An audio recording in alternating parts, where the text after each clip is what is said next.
স্বয়ং মুখ্যমন্ত্ৰী ডাঙৰীয়াও যদি বিচাৰে, স্বয়ং CM ভিজিলেন্সেও যদি বিচাৰে, তেতিয়াহ'লে সম্পূৰ্ণ তথ্য দিবৰ কাৰণে আমি সাজু আছোঁ।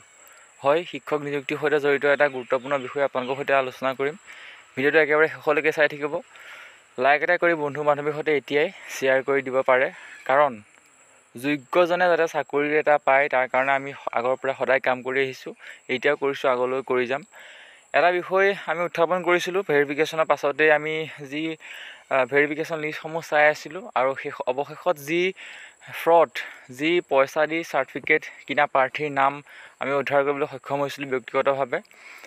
সেই বিষয়টোৰ ওপৰত আজি পুনৰ এটা বিষয় আপোনালোকৰ সৈতে আলোচনা কৰিব লৈ আহিছোঁ। অৱশেষত আহি আছে 25 তাৰিখৰ ভিতৰতে সেই প্ৰাৰ্থীৰ ভেৰিফিকেশ্যন প্ৰক্ৰিয়া দিন আহি আছে।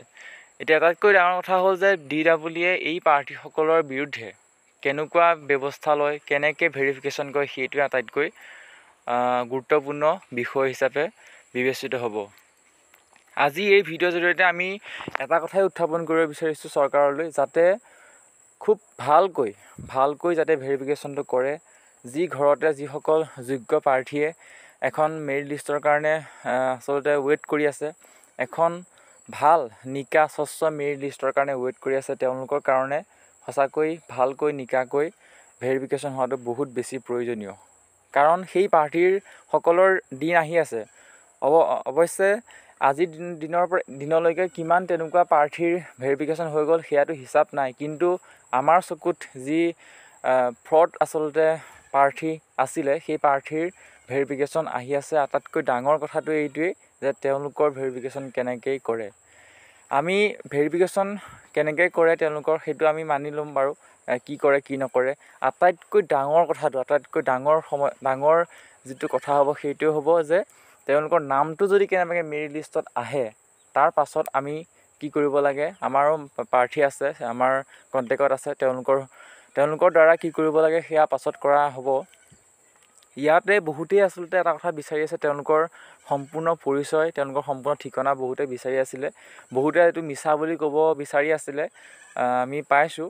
কিন্তু আপোনালোকে নিজেই ভাবক যে এনেকুৱা এটা বিষয় ইমান সামাজিকভাৱে আমি কেতিয়াও মিছা কথা নকৰোঁ, কাৰণ সেই প্ৰাৰ্থীগৰাকী সম্পূৰ্ণ ব্যক্তিগত আচলতে কণ্টেক্টত থকা। আজি আমি আপোনালোকক সম্পূৰ্ণকৈ কৈ দিছোঁ যে সেই প্ৰাৰ্থীগৰাকী সম্পূৰ্ণ ব্যক্তিগতভাৱে কণ্টেক্টত থকা আছিলে আমাৰ সৈতে। সেইকাৰণেহে আচলতে ইমান ডাঠি দি ইমান আচলতে ক'ব পাৰিছোঁ আপোনালোকক সেই কথাটো যে তেনেকুৱা ফ্ৰড প্ৰাৰ্থীও এইবাৰ ভেৰিফিকেশ্যনৰ তালিকাত নাম সোমাই আছে। আমি এই কাৰণে ৰাজহুৱা কৰিব বিচৰা নাই এতিয়ালৈকে ভেৰিফিকেশ্যন প্ৰক্ৰিয়া কাৰণ সমাপ্ত হোৱা নাই। সমাপ্ত হোৱাৰ পাছতো মেৰিট লিষ্টত নাম আহিবলগীয়া আছে, মেৰিট লিষ্ট মাৰিবলগীয়া আছে। গতিকে সেই মেৰিট লিষ্টলৈকে আমি ৱেইট কৰিব লাগিব। সঁচাকৈ যদি সেই প্ৰাৰ্থীগৰাকীয়ে চাকৰি পায়, তেতিয়াহ'লে পাছত কি কৰিব লাগে সেয়া প্ৰাৰ্থীসকলৰ জৰিয়তে কৰা হ'ব। গতিকে পাছত সেয়া আমি আপোনালোকক জনাম কি কৰিব লাগে। আৰু যদি সেই প্ৰাৰ্থীগৰাকীৰ তেনেকুৱা এক্সট্ৰা মাৰ্ক যোগ কৰি দিয়ে, তেতিয়াহ'লে ডেফিনেটলি চাকৰি পাব, বা এতিয়াও হয়তো চাকৰি পোৱাৰ ৱেইটে আছে তেওঁৰ মাৰ্ক যি আমি গম পাওঁ। কিন্তু সেই যিটো মাৰ্ক যদি প্লাছ কৰি দিয়ে, তেতিয়াহ'লে 100% তেওঁ চাকৰি পাবই। গতিকে ইমান এটা চেঞ্চিটিভ বিষয়, কিমান এটা কথা জড়িত হৈ আছে এটা চাকৰিৰ সৈতে। গতিকে সেইকাৰণে পুনৰ এটা বিষয়টো উত্থাপন কৰিছোঁ। আজিৰ এই ভিডিঅ'টোৰ জৰিয়তে এটাই অনুৰোধ কৰিম যে চৰকাৰলৈ, বিশেষকৈ শিক্ষা বিভাগলৈ, ভেৰিফিকেশ্যন ভালকৈ কৰক। নিবনুৱা, সঁচাকৈ যি যোগ্য নিবনুৱা, সেই যোগ্য নিবনুৱাক চাকৰি দিয়ক, তাত ক'বলগীয়া একো নাই। কিন্তু এনেকুৱা ফ্ৰড প্ৰাৰ্থীৰ বিৰুদ্ধে কি ব্যৱস্থা গ্ৰহণ কৰে লক্ষণীয় হ'ব। আমি খুব কম দিনৰ ভিতৰতেই সেই প্ৰাৰ্থীগৰাকীৰ ভেৰিফিকেশ্যন আছে, 25 তাৰিখৰ ভিতৰতেই। গতিকে কেনেকুৱা পন্থা অৱলম্বন কৰে সেয়া লক্ষণীয় হ'ব।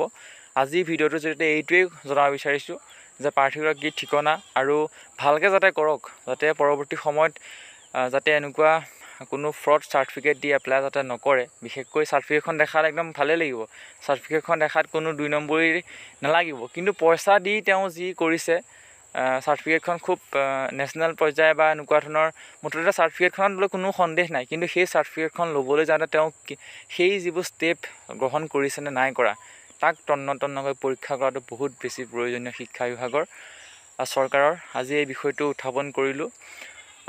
আপোনালোকে কি বুলি গ্ৰহণ কৰে কথাখিনি আপোনালোকৰ কথা। কমেণ্ট এটা কৰিব। পৰৱৰ্তী সময়ত পুনৰ লগ পাম। ধন্যবাদ।